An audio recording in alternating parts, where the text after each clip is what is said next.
I'm a god. Well, what if there is no tomorrow? I'm a god. There wasn't one today.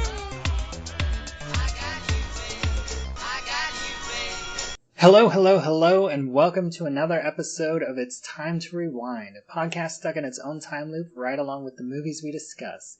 In this season, we're taking a look at Groundhog Day after day after day after day. I'm your host, Bubbleweed from Flights, Tights, and Movie Nights, and in this episode, we're discussing Phil's 18th Groundhog Day that starts at 56 minutes and 31 seconds, with Phil getting slapped, and ends at 57 minutes and 7 seconds, with Phil taking a walk past some iced sculptures. Today my guest is Jason Soto from Whatever with Jason Soto. How are you doing today? Oh man, dude, I am so great because this is the final slap. I can stop rating slaps now after today. But if anyone out there needs a slap expert, you can feel free to contact me, and I will gladly come on your slap happy show, and we will talk slaps. Speaking of, this is the last slap that we're going to rate, so why don't you go ahead and kick it off? What are you going to rate this final slap? A 10 out of 10, because this is the one where he gets super dejected. Like, he just looks miserable. And he's just like, I've been slapped like 6 or 7 times in a row, like days in a row. And now I'm like, okay, I'm done with this crap. And, I don't know what to do to get, her to like me and to get her to stop beating me.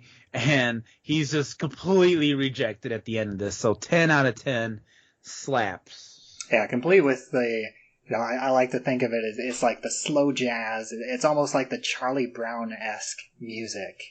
Mm-hmm. Just like, you can imagine this is the same type of music like whenever Charlie Brown gets his Christmas tree.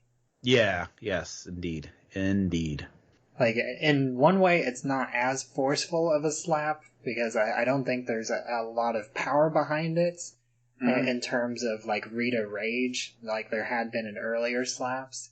But she gets a lot of movement out of him, because he, like, completely goes with it, and then, he moves his entire body, like, sways around, and then opens the door.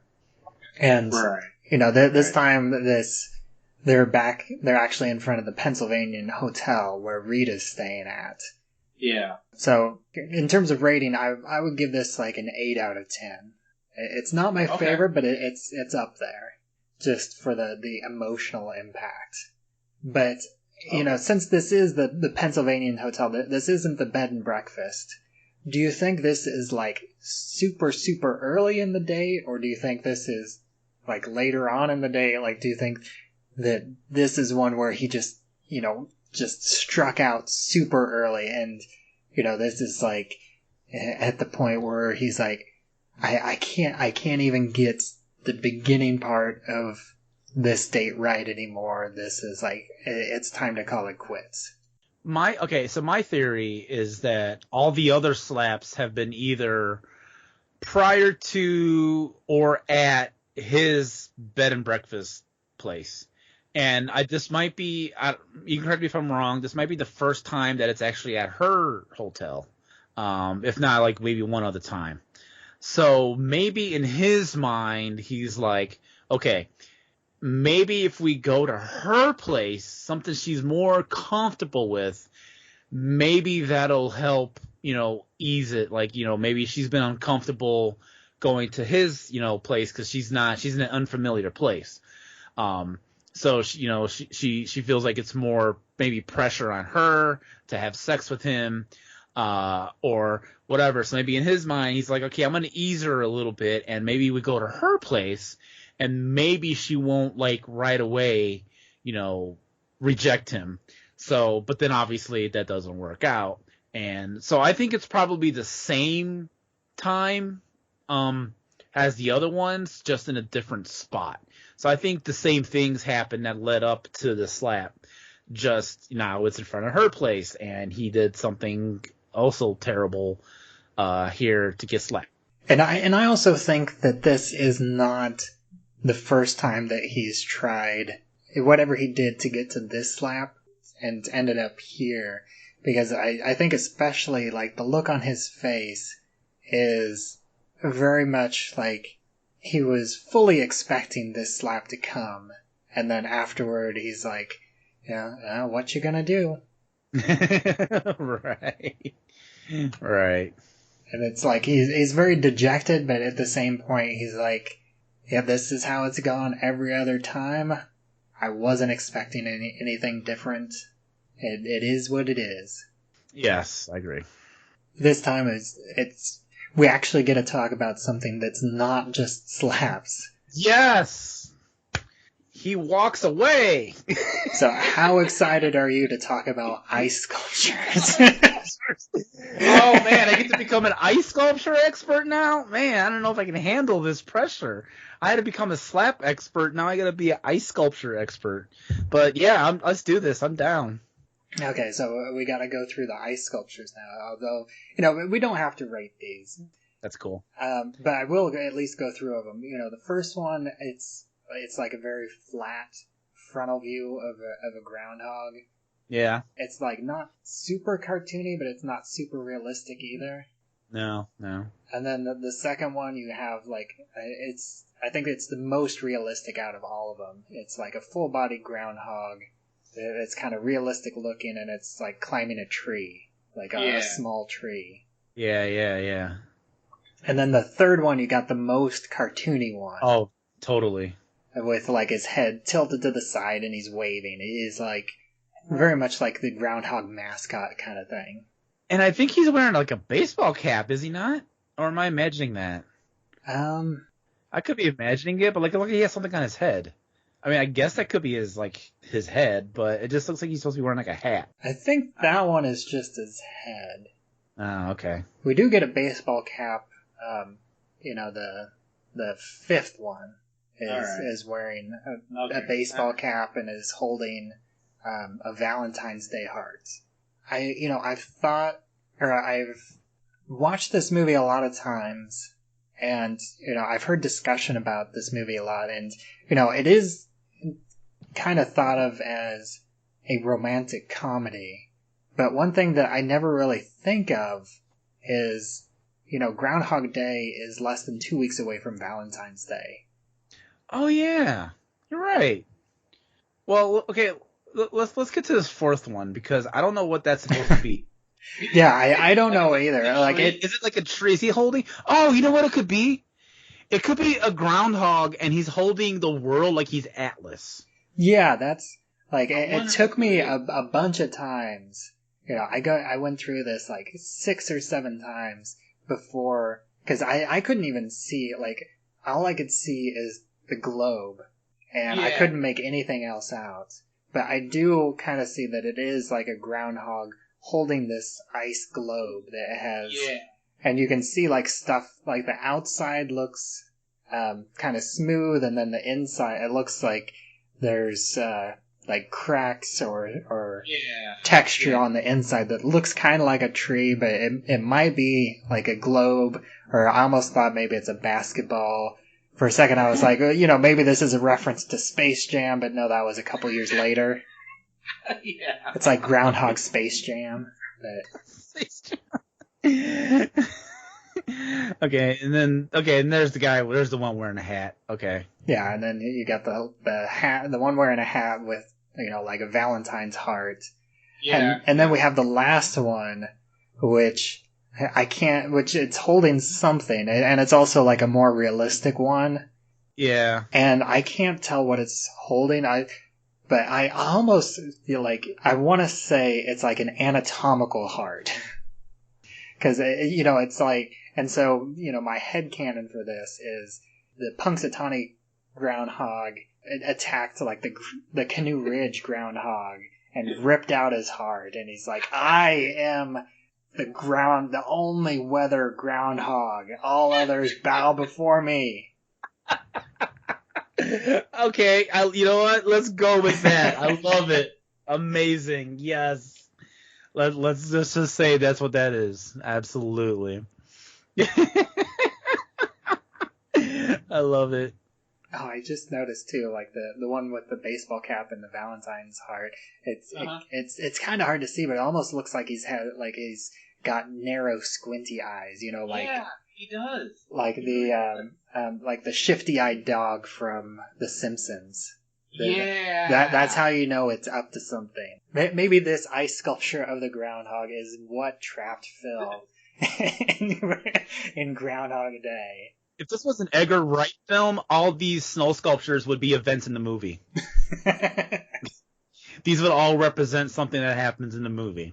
And this is the part we're at now, where he's trying to give his heart to Rita, but he has sinister motives, or alternative motives behind it. This is where this is the groundhog with the world on his shoulders. Yeah, right now, yeah. Phil is the groundhog with the world on his shoulders. Yes. Maybe Edgar Wright did some uncredited script writing on this and came up with all this himself. And then I also just noticed that there's like something in the background. It kind of looks like ice, but it kind of just looks like a pole. It doesn't really look like an ice sculpture. I can't figure out exactly what it is. Oh, I see what you mean. Yeah. I don't know what that is. Maybe it's an unfinished, not to bring this back down to reality, but maybe it's like an unfinished sculpture. Or, I know it's a family show, but it could be a groundhog penis. Maybe it's a groundhog penis and it's just back there. It could be. You never know. A little something for the ladies. There you go. Yep. For the female groundhogs out there. Is there anything else that you want to say about Groundhog Day or Bill Murray or Andy McDowell or slaps or ice sculptures? We've covered a lot of ground here. We did a lot. We did a lot these past few. It's been like 7 days already. God, I lost track. I'm like Phil. I lost track. This is like I've spent, at least in terms of the podcast schedule, this is like 2 entire weeks worth of content. All right. Well, I'm glad you got to meet me 2 weeks into it. Let me see. Well, okay. If I could give just like a overall statement about the movie. This is seriously one of my favorite movies. It's definitely in my top 10. I definitely love this movie. I grew up watching it. As a teenager, because it came out in 93. I was 13 when this came out. And I remember, hearing the premise. And I've been into time travel stuff my entire life. I wrote some time travel novels. Just in case I wanted to throw that out there. You can check that out on Amazon. And I've always been fascinated by time loops. And I'm always fighting people when they say this is a time travel movie. And it's like, I kind of can see why you think that, but I don't consider it a time travel movie. It's definitely a time loop movie. And I think those two things are separate. Yeah. Because time travel, you can get out of wherever you're at whenever you want. Like, if it was just Bill Murray traveling to February 2nd on his own free will and then deciding to stop and then doesn't travel again, he can stop. Well, and I think that's an important distinction, too, because most of the time travel movies, the characters are in control of where they're going and how they're getting there. So, sometimes it's an accident, but it's something that they're actively doing to travel through time. But in most time loop movies, it's something that's being done to the characters that they have no control over. Absolutely. Yes, absolutely. So they have no control over it. They have to go with the loop whether they want to or not. And they can't get themselves out of it. And they most likely, I don't know about other time loop movies out there, but they most likely didn't want to do it. So there's a distinction there. So I would not call this a time travel movie, but it's definitely a time loop movie. And it is one of my favorites. I mean, it's like the main one, right? That's the one everyone goes to. Like, anytime another time loop movie comes out, they always say it's Groundhog Day on a boat or some shit. Like, you know what I mean? Like, I'm sure you're going to cover this at some point, but that movie Palm Springs, is like, hey, it's Groundhog Day with millennials. You know what I mean? Like, Yeah, I've heard like that. That's one that quite a few people have mentioned, but I haven't seen yet. And instead, I've seen like the crappier ones, which one of them I had just completely escaped my memory until I was looking through a list of time loop movies, and I've already once again forgotten what it's called, but it's the one with Alexandria Daddario and the nerdy guy from Pitch Perfect. I don't remember his name, but I know what you're talking about. but he like goes back in time with the photo booth. And yeah, although that one actually does kind of cut my theory, because he actually is in control of his time loop, because like he makes mistakes and then he makes the decision to go back and try it again. I cannot remember what that's called. You got me on that. I don't remember. And like I'm looking at her IMDb, and it could literally be any of these movies, because they all got really boring generic titles. So I have no idea. Like The Choice, could it be The Choice? like I don't know. No, it's not that. Yeah. Oh, but I do remember seeing like trailers for it. Damn it, that's gonna bug me now. Yeah. So just to wrap up what I was saying, just this is definitely one of my favorites, and I'm very happy to have done this with you, and this was a lot of fun. Yeah, and I'm glad to have you on. Hopefully, I'll bring you back for later seasons. Definitely, and when at some point, whenever I cover 1201. But yes. It's always a pleasure, and this is your final day here for Groundhog Day. So why don't you go ahead and for the last time, go ahead and remind everybody where they can find you online. Absolutely. Okay, you can find me on Twitter at Famous Comedian. My podcast is Whatever with Jason Soto. It's a comedy podcast, and you can check that out on Anchor, Spotify, Apple, Google, wherever you get podcasts from. You can check it out there. Also, you can go check out rabbitholepodcast.com. That is the home of any podcast that I have my hand in, whether it's whatever, Top 5 A through Z, Between the Scares, anything that I'm involved in, you can check out there, rabbitholepodcast.com. And as always, I am Bub Wheat from FlightStitesAndMovieNights.com. You can find this podcast, It's Time to Rewind, on Anchor.fm, as well as anywhere else that you can find podcasts. And we've done it. We are past the slaps. Yes. Thank goodness. Yes.